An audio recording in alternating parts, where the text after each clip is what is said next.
Good afternoon, Siri. Good afternoon, Patina. What time is it? It's 2:43 p.m. Date today? It's Sunday, February 8th, 2026. Talk to you later. Okay, I love you. I think you're pretty great too. And as always, I hope all of you are in good stead, wherever all of you may perhaps be.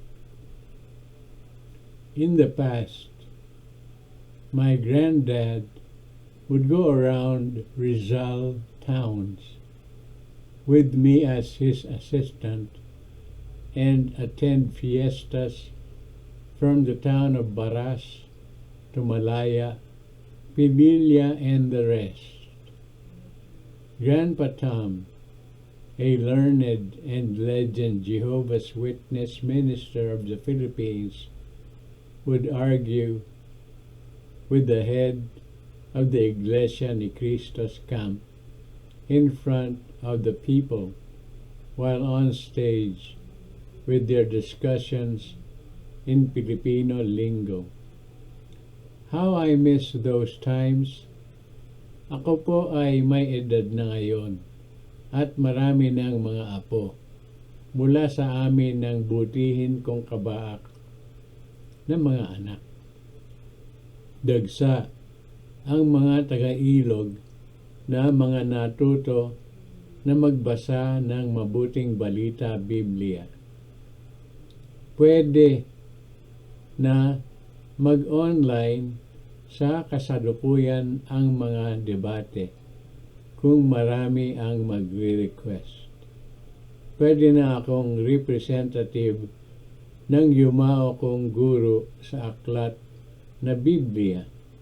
At kung biro-biroan din lamang ang pag-uusapan, sanay na ako na pinagtatawanan. Kung maaari lamang naman po, ay wala sanang pikunan. Ang butihin kong kabaak na si Minerva at hipag na Corazon ay mga maka-IFI, Iglesia Filipina Independiente. Kaya naman may alam ako tungkol sa Ephesians at marami pang iba't ibang mga paksa.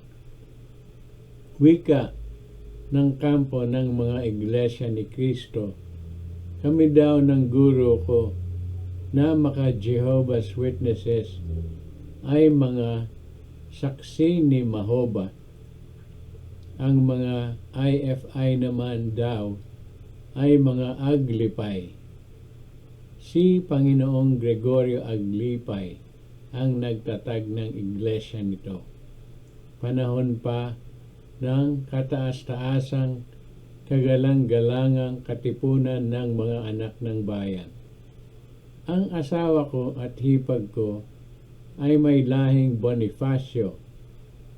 Dahil ako ay isang saksi ni Jehova, ang butihin ko na kabaak ng dibdib at hipag ay mga seksi ni Mahova, mga Ephes at mga maka-Ephesians.